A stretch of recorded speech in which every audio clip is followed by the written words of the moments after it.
So thank you for coming out this afternoon. I really appreciate your time. We're going to be talking about telling small stories with big impact for social media. But I kind of want to just say right off the top, first of all, this is a small group. So we are all at different stages of this thing. The platforms are changing so fast. Technology is moving so fast that nobody is getting this perfectly. So we can share collectively today. If you have advice, if things are working for you, if I'm missing something, throw it into the chat, share a link, and let's make this as collaborative a session as we can. No question is dumb, okay? So just feel free to just speak out. Again, it's a small group, and I think we can do that today. If you have a question, or throw it into the chat, and Nora will let me know if I need to address it right away, or if it's something we can handle after class. So with that said, I just want to begin. So when you look at this list, I want you to think about what you're prioritizing for your social channels. And we're actually going to put up a poll. If Nora, you want to throw that up for you to consider answering.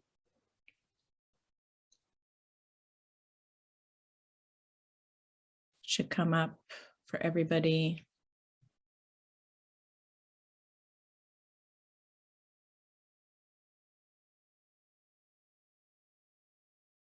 So once we have everyone's answers in, okay.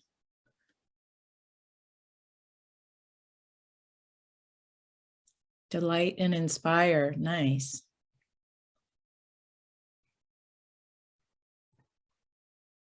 Once we have everyone, I'll share the results with everybody. Okay. Okay, I think we have everyone. Okay, great. So 43% of you said all of the above. I think that's probably a great attitude to have. I think we need all of these things, but I would venture to say that if you don't have number one, it's going to be really hard to do the rest of them on that list. So today I want to talk a little bit about, first of all, about emotions and storytelling. We know that stories release oxytocin, they release feel-good endorphins in our mind when we tell them and when we hear them and we experience them. It's partly why, in stories, we consider the people in them, think of Lord of the Rings or any great story that you've read, that they start to become people for us, and this is how fandoms happen around the world around really great stories. So there's something to it that happens in our bodies emotionally, and it's worth paying attention to, because when we think of mapping stories to the visitor journey, over 72% of people, according to Google Think, are inspired by digital content to plan their travel journey. So we think of that travel journey, we think of it as kind of a natural story arc, right? And some of you who were in the last webinar might remember this slide, because I think it's really important to remember that we can tell stories to serve the visitor at different parts of their digital journey, right? And so I want to talk a little bit and share with you some of these story forms, some of the craft of storytelling that you might be able to use to emotionally connect with your visitor, and consider how stories, ignite the imagination of your visitor, right? At every stage of that travel journey. And when you ignite the imagination of your visitor, that opens up immediately a stronger connection. There's a deeper engagement. And it's something that you can use within all of your content strategy. It's not that you have to tell stories every single day, but it is definitely an area of your strategy that you can invest in to do all of those things in that list, right? Ignite, inspire, engage, increase visitation, have it impact your bottom line. So the very first kind of, I guess, cellular level, if you will, of storytelling are something called story beats. Now, some of you might be familiar with this, but really it is the sort of basic building block of storytelling. And a story beat is really just as simple as a single unit of dramatic action. And, you know, how can we use these in storytelling? Well, let's use an example from, you know, one of the greats, Francis Ford Coppola and The Godfather. This is from the 70s, long before social media. This is under 15 seconds long. So this is why I want to point out that it's really around the craft and thinking around how you can make a big impact in a very short space of time. Particularly today, we're going to be focused on motion and video content. So I want you to just watch this and see if you can see the story beats playing out in real time.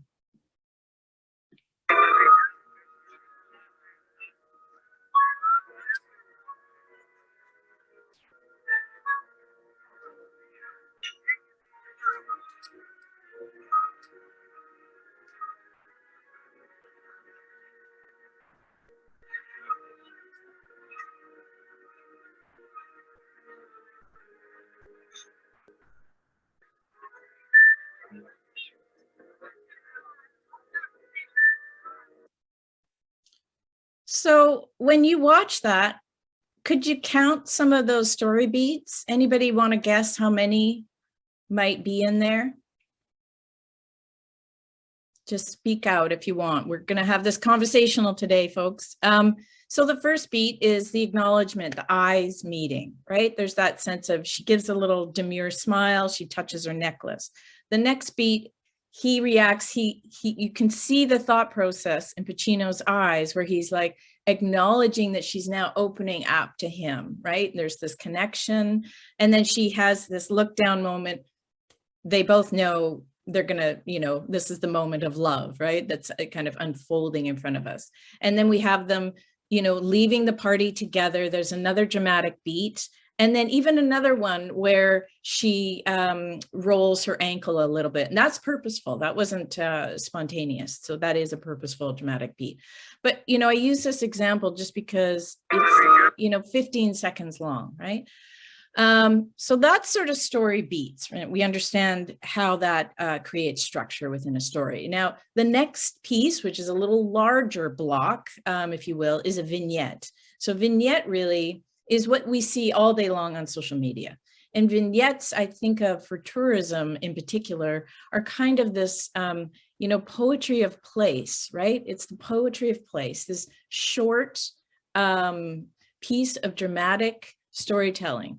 If you're not familiar with vignettes, it's a vignette, and this is from, you know, it's a literary term. So it's a short scene that captures a single moment, right? A defining detail about a character, idea, or other element of the story of, in this case, of your core story, of your destination, of your business, of your place, of who you are, right? So here's one. This is Where Wilderness, and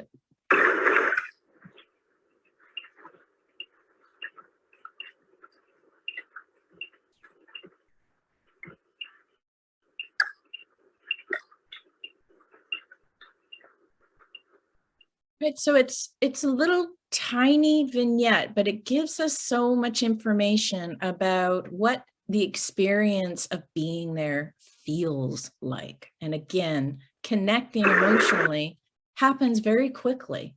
You know, it was under 15 seconds. And if you think about this tapestry that you all have, your everyday experience is rich material for creating vignettes that, you know, evoke a really specific mood and telegraph your setting and define an experience that only you can provide because it's you. Someone else a block away could have the same equipment, be offering the same products, and it's going to be totally different. And the difference is that it's rooted in your core story and who you are. So I want us to practice. Some of you who might have gone through Destination Story with me know that I always talk about practicing and building our story muscle. So I'm going to play this, and I want you to thinking of vignettes and thinking of story beats of how we might help these guys out to make it more of a vignette and more of a story. So, you know, we've just got this kind of drone footage, right? So Okay, great. You know, it's pretty. We see a lot of this kind of content, right, on social. Drone footage, beautiful drone footage. It's gorgeous. But I would challenge that it's not telling a story necessarily. It may be a story beat, but it's not taking us into dramatic territory. What could we add? Very simply, what are some story beats we could add to engage the visitor and to create more of a story in this short video? Does anybody want to offer? I if I can say something. Right now, you can't see any people, so it's really hard to sort of identify yourself there. And are the people on the bus having a good time? So I would assume people having a good time, being in awe with their surroundings, and some music, because music really makes us, I don't know, it plays to our emotions. Excellent, excellent. So Christy, what do you think we could open with? You know, instead of the drone footage, what could we open with if we're creating a little bit of a vignette? What might that look? Well, I also like the idea when you're telling the story of how you got there. So maybe it's the group of people or a person getting on the actual bus, Yeah. very happy in the morning, prepared with all their gear. And then you sort of see how they get to where they're going. And, Right. and maybe this is the shot at the end or something. Yeah, excellent, excellent. Anyone else can think of a little story beat we might put in here, another shot that we might include to increase the dramatic tension of the drone shot? There's a suggestion in the chat, a shot of the driver and passengers. Exactly. Humanize the driver. That's your guide, right? So they're a character in your story. Excellent. Any other thoughts or ideas?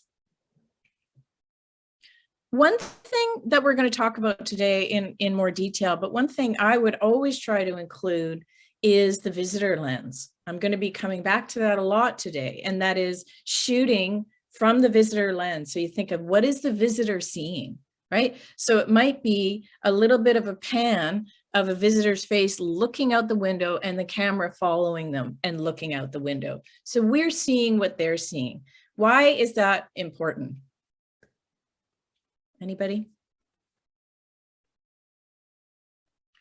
Because in storytelling, when we can see ourselves inside the story, we can see ourselves through the same lens as the protagonist, that's where that emotional connection happens. So it's a strategic story craft element to think of when you're creating even the smallest vignette. So just with your guys' excellent suggestions and ideas, already we've made a more compelling visitor story there. So great job.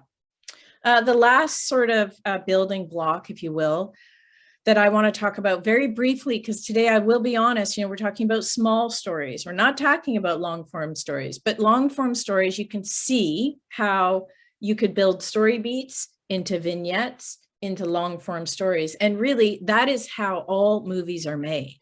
These are the building blocks of cinema, right?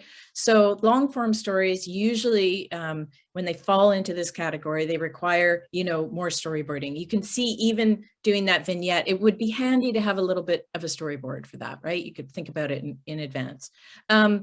Long form stories also definitely have characters. They have strong protagonists. Sometimes there's an antagonist. The antagonist in tourism sometimes is a mountain, or it's the environment, right? We don't have, the Joker in our stories, but there should be some challenge within our stories. And settings, production, the logistics of it are much more complex, obviously, but ideally there's a central theme or topic that you're exploring and a defined story arc. Now, some of you might be familiar with this story. Visit Las Vegas did this Now and Then story, and it was about a young couple who want to get married, and one of the women, is really worried about her family and what her family will think of this same-sex marriage. And what's so lovely about this story is that, not only are they kind of turning their traditional idea of marriage in Las Vegas on its head beautifully, but that the story arc, there's a true story arc and a true story being told. And I will send the link actually to Nora. She's going to send a handout at the later on, email you guys. So I'll include this link in that so you can look at it, but it's a little long to play today. But to me, it's a great example of, tourism storytelling in long form, really applying some of these storycraft elements. But I want to explore actually how we use some of these forms, particularly vignettes and story beats, to engage, visitors' emotions, inform them and inspire them, and kind of do all of the above. And I want to first look at some visitor experience stories in really micro story form. So here's one. Right, so that one is this is 9 seconds long, okay? And, it's a beautiful vista in the Yukon, but again, why it's effective, it's super short, it is a little vignette.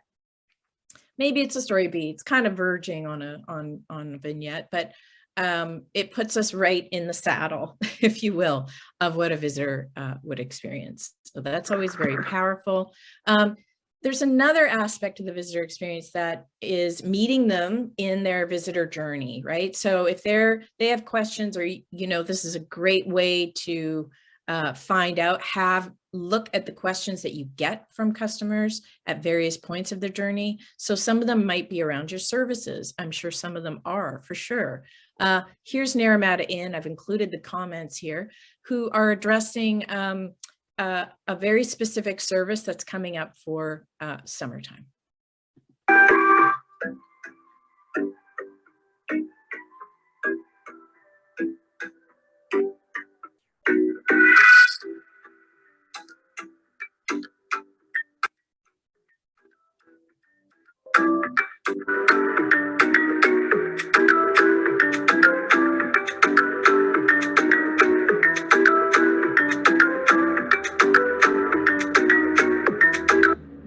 Okay, so it's something super simple. New beach towels in stock, great. But look at the little story they told, right? So much more evocative than just having what lots of folks do across all sectors is a graphic, right? Which is 9 times out of 10 not going to be engaged with. So, the staff member, they mapped out, okay, let's map out some shots in advance. They thought about where they were going to go. They put in a nice little drone shot from the top of the inn there, which is Naramata Lake. So, some nice comments. We'll pick up a few in August. Great idea. Those look like nice fluffy ones. Great. So a nice little micro story around a service. Here's another one from the Oak Bay Beach Hotel. Again, they're talking about a food and beverage experience, but they're doing it in a really fresh kind of little way. And I want to emphasize here, because we all feel, well, I do feel overwhelmed to constantly be creating content. And I don't know, I'm not a director. How do I do this? Well, it can be really, really simple and done in the palm of your hand, right? On your iPhone. So I want you to just check this one out.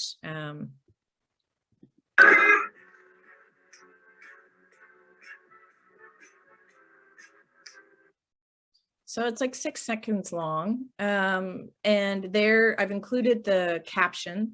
So when the sunshine decides to come back, the snug pub is at the ready with fresh new cocktails in hand, and then in order. And they've done that order, which is really nice, because you end up playing this video multiple times. It almost begs you to, because you're like, okay, what's the order? And look how simply, it's just a handheld, it's on one of their decks, beautifully done.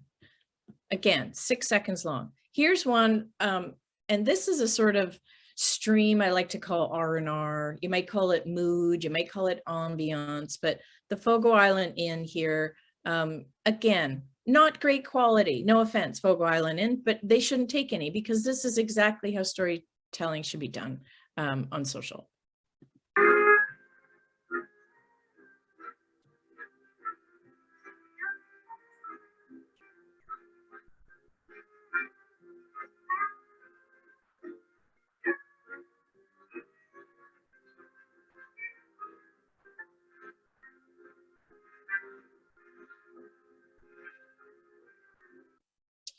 So the caption is, they're calling for stormy weather this evening, all the more reason to load up on the wood pile and keep the fire stoked.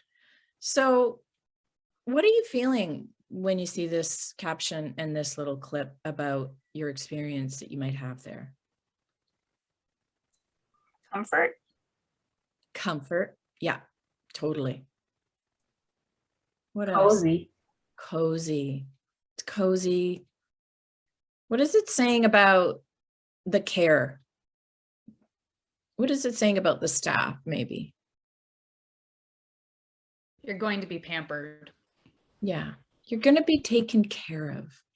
You're going to be allowed to relax.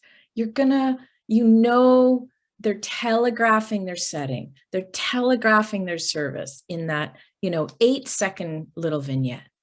So this is a powerful tool, right?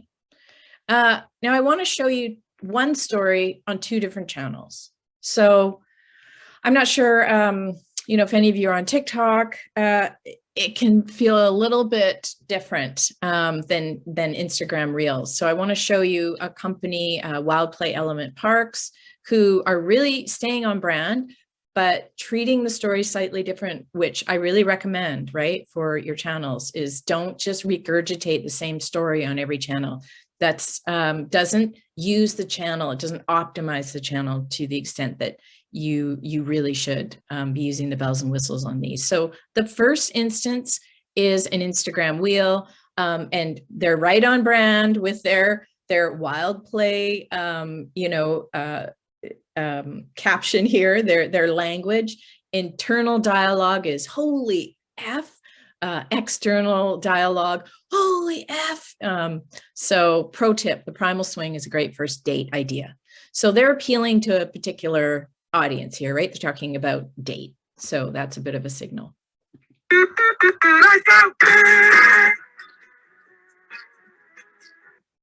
Right? How short is that? And here it is on TikTok.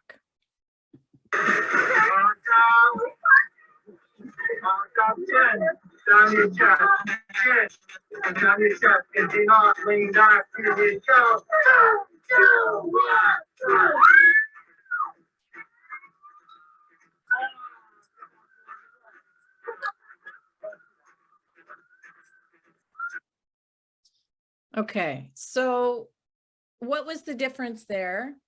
And which worked better for you as an audience watching those videos? Anyone? I felt their fear more, or their excitement in the TikTok, because nothing was edited. That's probably something I would say. Yeah. If I was in that position. So. Right. Yeah. The first one with the music kind of almost felt like, you wanted to kind of dance along. It felt much. Well, you tell me what was the difference emotionally? The second one felt authentic. Yeah. Yeah, because there wasn't special filters. There was the original audio included. It felt to me like a genuine staff and visitor moment. What else? Is there a place for the first one though? We think about it. Someone's nodding. I see Catherine, you're nodding your head. You're like, don't call me out. But no, share what you're thinking. I'm just thinking that the first one is definitely on brand for your customers that are looking for that Instagrammable moment, right? It's pretty, it's the picture. It makes you think that that's what life's going to be like too, right? So there's definitely a lot of people that are attracted to that, for lack of a better word, prettiness. Yeah. And they're wrapping it up in a love bow, right? They're speaking to that audience. They're saying this is a couple's experience. And you're right, it's an Instagrammable moment. It's just a nice wrapped up little piece of branding. This is more unpolished. This does speak more to the visitor experience. And this also is what TikTok's about, right? It's unfiltered. It's video that's just coming at you real And that's the exciting part of TikTok. I think it's not for everybody and it's not for every visitor, but boy, if you are remotely marketing to millennials and, you know, Gen Z, you kind of almost got to be on there. It's pretty fun. I'm still learning from it, but it's pretty fun. I want to talk about a kind of other story, which I think is really important that we share across social, which is who we are stories. Because I love this quote from Billy Baldwin, the famous director, nothing, and I mean nothing, is interesting unless it's personal. And that's never been more true than where we're coming out of now, out of a pandemic. I think people are longing for more authenticity. I truly think that's why TikTok absolutely exploded during the pandemic, and I don't see it waning anytime soon. So specificity in the personal is what emotionally engages your visitors.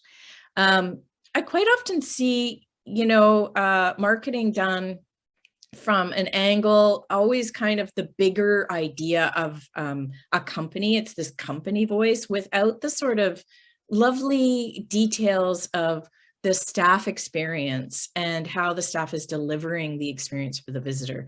And who we are stories, we want to see in behind the curtain. We want to see how you made it. We want to see who you are, who are the people behind the company. That's become a very critical part of storytelling. So I just want to play this.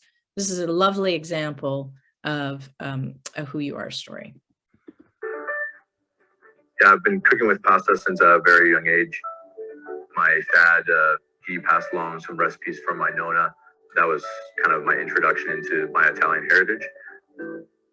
Unfortunately, my nonna passed away when I was young, but my dad definitely was a bit of an influence there for me, just talking about the traditions about them making wine in the backyard in Canada.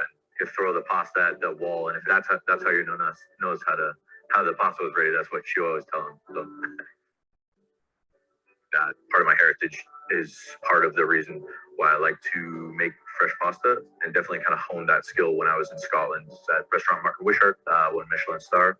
We were making stuffed pastas every day, making tortellinis, raviolis, different fillings. It's definitely a creative way that I could express myself. The things that I consider when I'm creating a dish are the balance of the dish, the texture, the flavor profile. And in Orso, we like to take the skill sets, kind of modernize those classical techniques. We really, as a culinary team, get to change things and work with different ingredients, kind of push our skill set. The best thing about Orso Trattoria is the ability for us to be creative on a daily basis.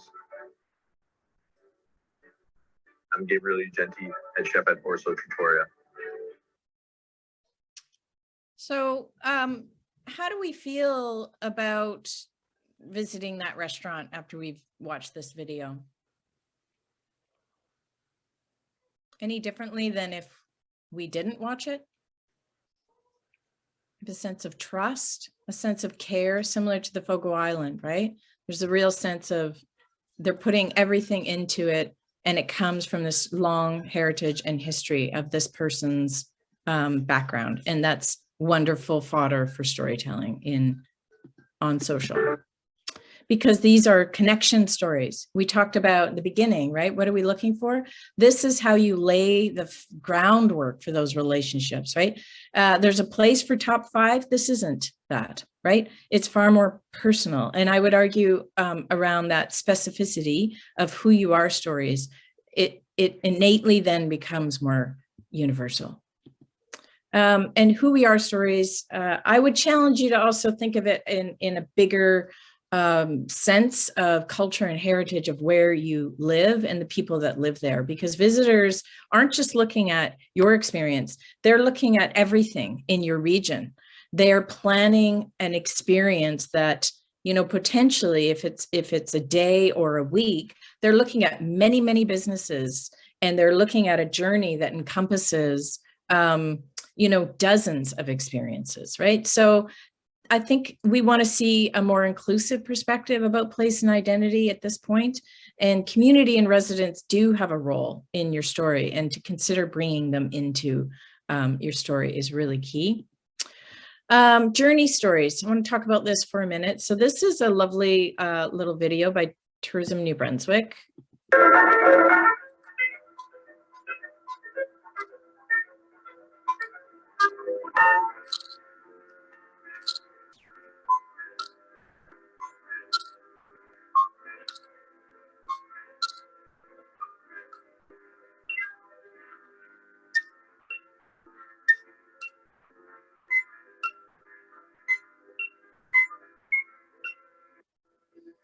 Okay, so we saw some defined story beats, right? Not that many of them, but they told this kind of journey story. And can anybody tell me why journey stories are important to tell in tourism? What does it do for the visitor when we tell journey stories, this point A to B stories? Anyone? It allows them to picture themselves doing the journey themselves from start to finish. Exactly. It's how you communicate itinerary, right? It's how you create itinerary stories without banging them over the head. It's a suggestion. It's evocative. It puts them in the experience, and it takes them somewhere. It's a natural story arc. So they go, oh, I can see myself. I'm like that person. I can see myself in that experience, right? So they are really itinerary stories, and they can be done. You could put a GoPro on a dog, you know, your lab dog that meets visitors, you know, at your inn. Maybe the lab comes bursting through your front gate up onto your stairs. You pet the dog's face and say, welcome. That's a journey story.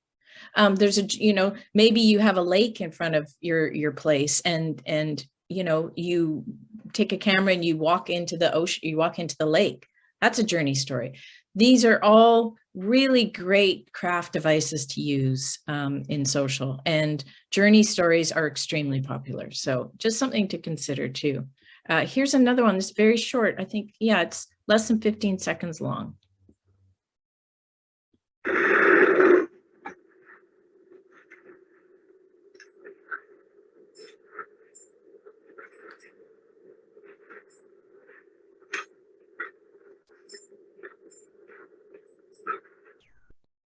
So this is Frontiers North, and they talk about, you know, in their brand copy, they talk about wide open landscapes, incredible wildlife, warm-hearted people of the North, leaving their mark on all who travel with us. It's our desire to provide each of our guests a deeper appreciation for the beauty and wonder of Canada's North. So I got all that from that very short clip, right? I got the freezing cold, the biting cold, but I also felt that peace and kind of wonder. And they do start at the, remember that first story beat, right? They've got the snowshoe right in the snow. Is there any beats we could have added to make this a longer vignette or a bit of a longer form story? Anybody?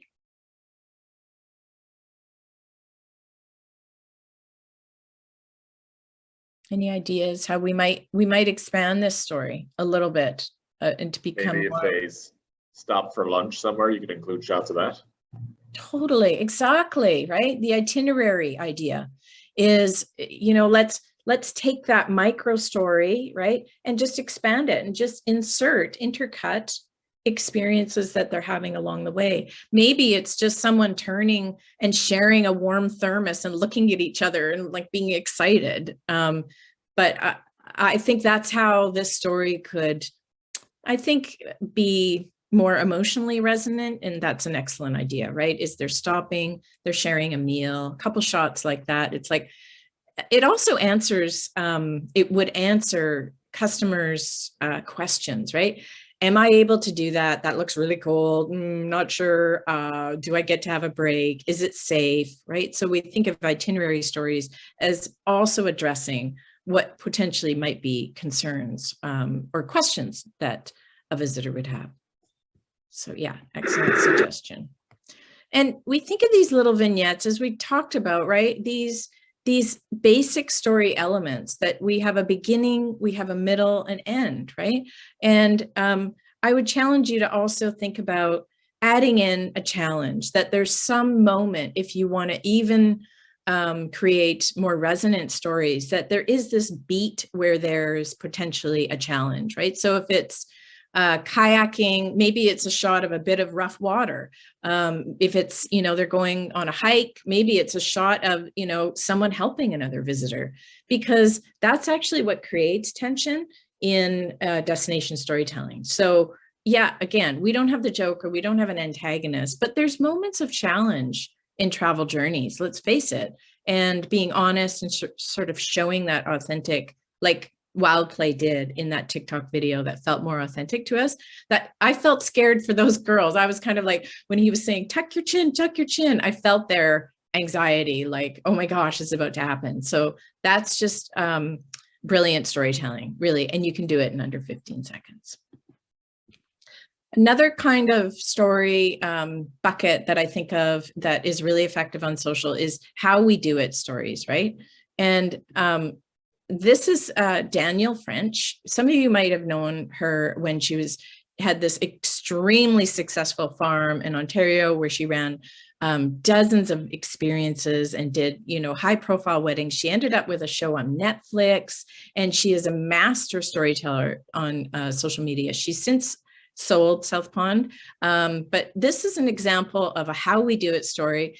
And what I think made Danielle so successful on social is that she just showed up. She didn't care what her hair looked like. She didn't care. Her daughter did, most of the video shooting on the farm, and she just was consistent. And that is goes a long way on social and being successful. Show you where I'm doing my reads. It's a really nice day. Fortunately, no frost, no freezing cold. This is my little workshop, and I've got my reads that I've been collecting. I've got my reads, and I'll just show you my little workspace, which is awesome. Going into the barn to coming in here, because with the sun, passive solar, it's really awesome, and it's really nice and warm. I start out with my grape rind wheat that I've made this morning, and I put some different greens. I try to have at least 3 or 4 different types, plus some dogwood and some other things. So I just get to hang out in here and create away. So it's great, right? It feels spontaneous. It feels warm and inviting. It's definitely on brand for her, but taking us in behind the scenes, her wreath making classes, right away you get a sense of, oh, this is kind of the person that I would be learning from. And that does look like an experience for me, or not. Maybe she's not your jam, but a lot of people found her to be their jam, and she was wildly successful on social media because of it. This is another kind of how we do it story, but a really interesting take on this. So this is a veterinarian talking about a dog sled, Northern Ontario dog sled winter dance tours. And, they're addressing in this how we do it kind of maybe a concern people might have about dog sleds and dogs and the treatment and care of those dogs. And so they're showing how we do it, but through the lens of an expert who works with them, so a collaborator. And I think this is brilliant. I've been privileged to be working with Tanya and Hank and their extended family since 1999. Every dog's an individual. Every dog has a name, and there's a wellness plan for each of them. And all you've got to do really is see these dogs. They really are happy. They love working. And it does keep them physically fit, and it does keep them mentally healthy. Sorry about the quality of that video, but you get the idea, right? She's addressing these dogs are fit, these dogs are happy, they love what they do. You're hearing it from an expert. Okay, this is a vet, it must be true. What does this do for us as a visitor? Anybody? Does this kind of how we do it story do? It eases concerns you might have about how they treat their dogs and stuff. And it offers a way in that's a little bit unusual, but it also, I would ask you, do you feel confident that this company versus another company are kind of the experts. Yeah, it seems like it. Yeah, they've been working with this vet since 1999, right? So they've got some legacy. They're tucking in all that history. They're tucking in all that care in a 15-second clip. So really well done. Now, this is a type of story some of you may be doing already, which is great. And this is a story told over time. This is like catnip on social media. These do really well. But what I like about stories told over time is that they're evergreen, right? So you can capture this story and you can just tuck it away in a folder for a rainy day and tell it at the right time, right? On the right channel. So this is Jennifer Garner. Okay, I know we're not Jennifer Garner, but it's a great example of this kind of story. So, Mr. Golden Sun, please shine down on me.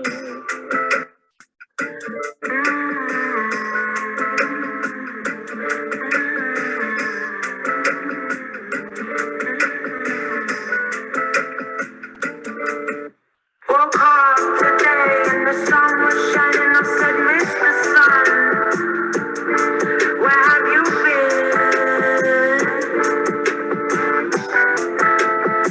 been? So great. She held on to that one and recently released it because it's springtime, right?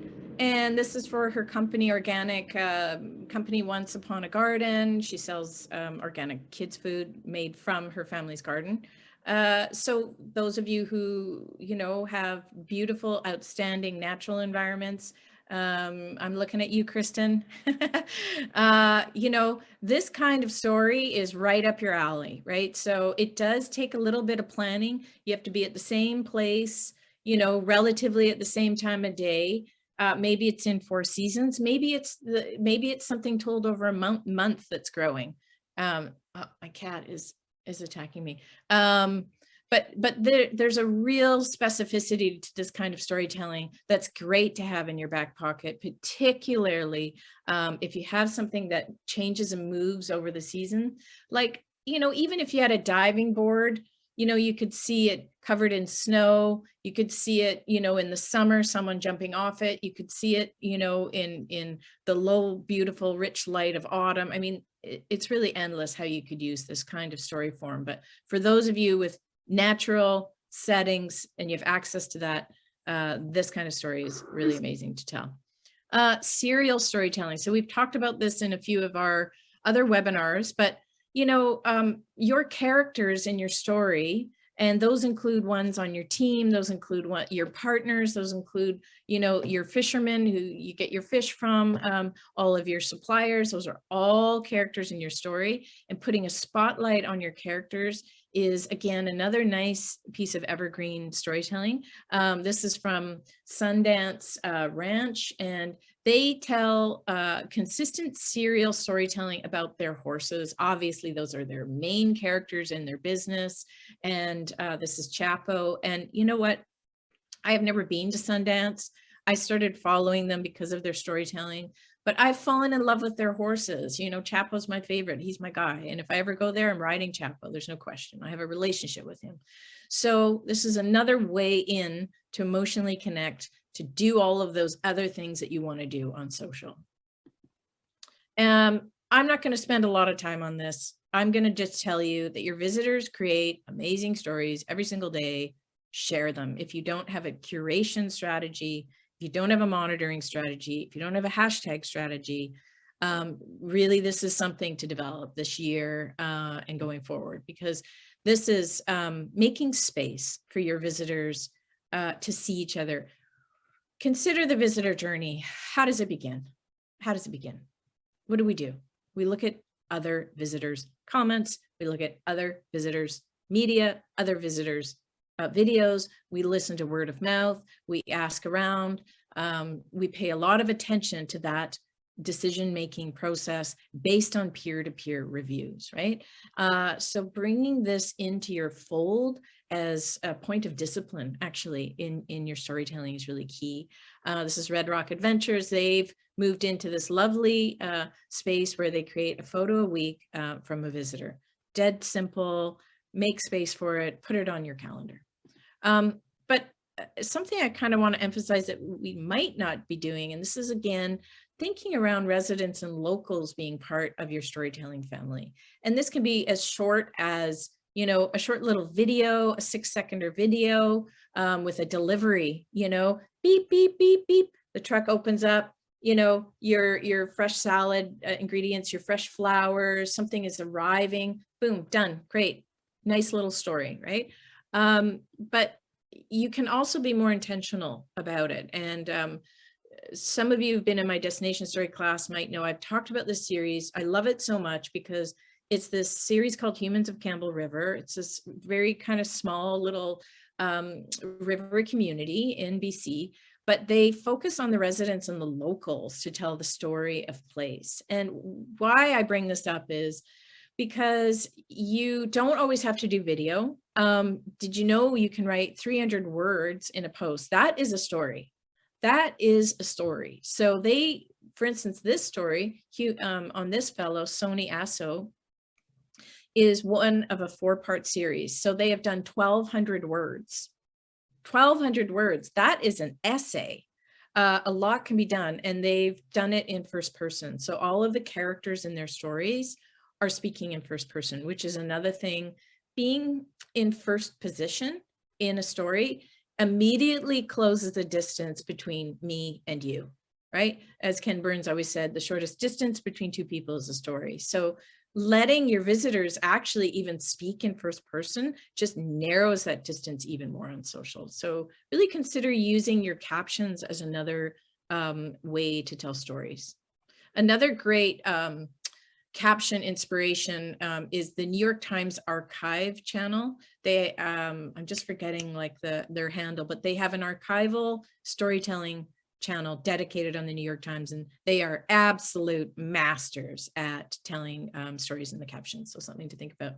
I want to talk a little bit, you know, as we get closer to the end of this webinar, I want to just cover off some story tools that are channel specific. So this is, I don't know how many of you use, and just shout out if you use Pinterest idea pins.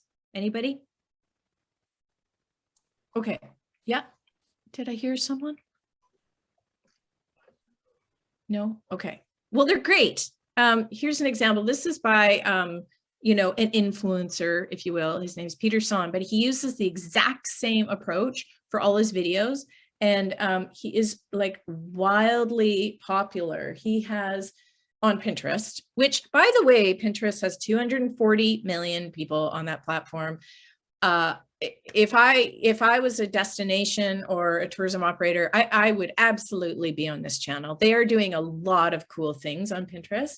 But Peter Som, yeah, he's got 2.9 million followers, and he has 1.8 monthly views. And look at how simple his video is.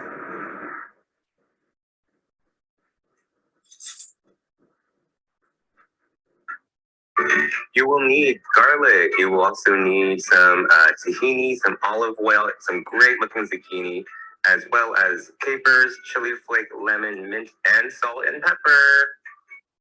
Into a baking dish, put your zucchini, lots of olive oil, get that lemon juice in there, and then follow with lots of sliced garlic, some chili flake, and then salt and pepper, lots of it. Get it all together, evenly coated and delicious, and you're gonna throw that in the oven for almost 2 hours.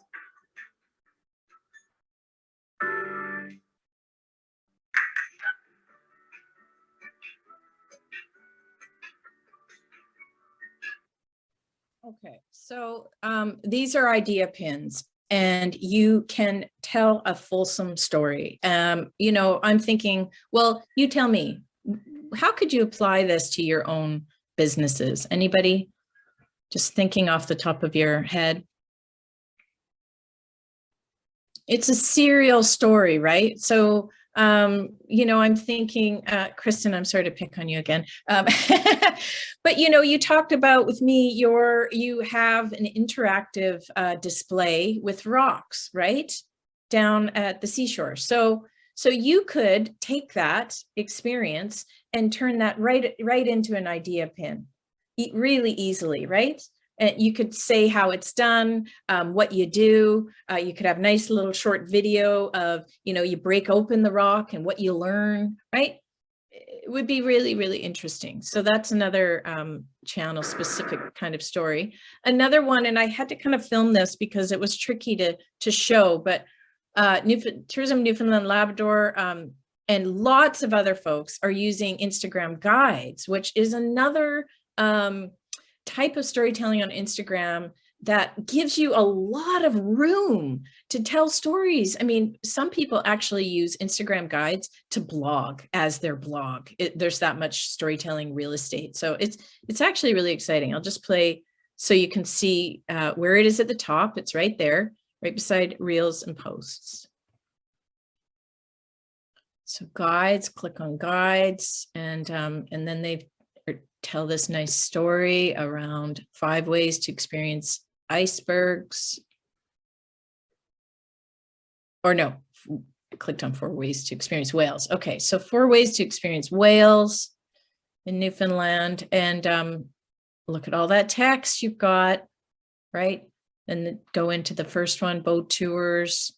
Got this nice storytelling cadence. Sea kayaking number 2. And then by land.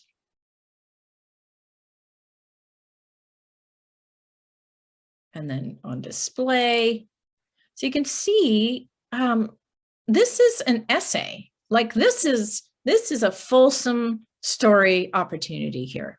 And I think it's ideal for tourism operators and destinations who are telling place-related stories. Live streaming. So live streaming, yes, you can tell stories on live streaming. There's no question. Typically, I don't see a lot of traditional storytelling on live streaming, but I think it's rife with opportunity. It's inexpensive and easy to do. It's great for behind the scenes. It does have risks, no question about it, because things can go sideways in a live stream. But I think there is an expectation that there's an element of this in your storytelling. So I think it's worth looking at. The other thing that is really powerful and has exploded, of course, is sound and soundscapes and bringing visitors into our soundscape. This is an opportunity that Travel Manitoba used beautifully in this little series that they did, and this is called Wander Manitoba, and they use sound very intentionally here to tell the story of the Northern Lights. So close your eyes. Hello, welcome to Wander MV, where we explore stories and sounds from where Canada's heart beats. Please make yourself comfortable, maybe in your favorite chair with a warm cup of tea in hand. Now, close your eyes, take a deep breath, and allow us to lull you into a relaxed state of mind with the sounds of some of Manitoba's most incredible adventures. So I won't go on much longer with that one, but you can get a sense of how that storyteller immediately pulls you into the experience. And all that video is Northern Lights, showing Northern Lights, and it's totally gripping, just amazing. They take you through the sounds of experience, the sounds of doors opening and people actually having an experience, and they've mapped it out in a soundscape. So knowing what your channel can do for your story, thinking about what kind of frequency is expected on that channel, whether that channel is aligned with your audience, where your audiences are your competitives there, really thinking of what the channel can do for your story. It might not be a fit, then don't do it. If it's not aligned, if it doesn't make sense, right? And the fact is, timing is everything, as we know. Wait for it. There we go. Being a story spotter, being prepared for stories, capturing stories all year round is really the job of social media storytellers. And ensuring that your staff and everybody around you is equipped to tell that story. I'm not a big one of saying you have to tell stories at a particular time of day, but according to Sprout Social, they did an analysis of 20,000 accounts, and they suggest that midweek mornings are a successful time. But really, I would say post when you know, according to your own data and your insights, when your visitors are most active. It's an opportunity. It's an opportunity for staff to tell fun stories, use music, use those text overlays, you know. If you're not having fun on social, telling social stories, if you're not feeling that, if it becomes a chore, I would suggest going back to your core story and figuring out why not, because it should not become a chore and it should not become an onerous kind of thing. There's a lot of fun to be had in telling stories on social right now. There's so many things you can do just in the palm of your hand on your phone. But thinking of a few things, you know, always follow your story caption with a call to action. So many times I see businesses posting beautiful content, but I don't know what to do with it. I don't know what I'm supposed to do as a visitor. Having appropriate hashtags, making sure you've done your research on your hashtag strategy. Cite your sources, always cite your sources, don't just steal content. Always cite your collaborators. Link in bio. I can't say this enough. It may seem obvious, but you wouldn't believe how many times a day a link in bio goes to a donate page, or it doesn't go to any page. It should link to a sales page so that travel journey is consistent and seamless and frictionless, right? And your core story. Make sure your core story is on all of your social channels. Also, you know, thinking about citing and tagging your collaborators, but also keeping it simple and consistent. Okay, so consistency is consistency eats great production for breakfast. So I would say, as I've shown you in so many of these clips, they're a little rough. They seem a little, you know, spontaneous. Great. That's exactly what works, because the person's consistently showing up and being who they are. So that's how you get engagement, and that's how you grow your community, is being exactly who you are and not being shy of that. Just to wrap up, I want to ask you, these are real photos I've taken from Instagram, from operators. Now, which one is resonating the most with you? The one with the person in it. Right. The one with the person in it. Please, please, people, put people in your stories. If you want to show what a room looks like, use that on your booking page. Have great little short videos on your booking page. Awesome. Do a 360 video and have that as part of your conversion, you know, that last piece, but not on your social. Put a person in it. I don't care if it's a cat, it's a parakeet, put something in when you're trying to share your story, and don't use Instagram as a print media outlet. Keep your graphics down to a dull roar, keep your text off of your social storytelling. And just finally, as I always say in my mantra, is put the visitor experience at the heart of all of your social storytelling, and you won't go wrong if you really consistently keep to that. So that's it, folks, for me. Does anybody have any final questions? I know we've gone a few minutes over because we started a bit late, but yeah, I'd love to hear from you if you've got any final questions.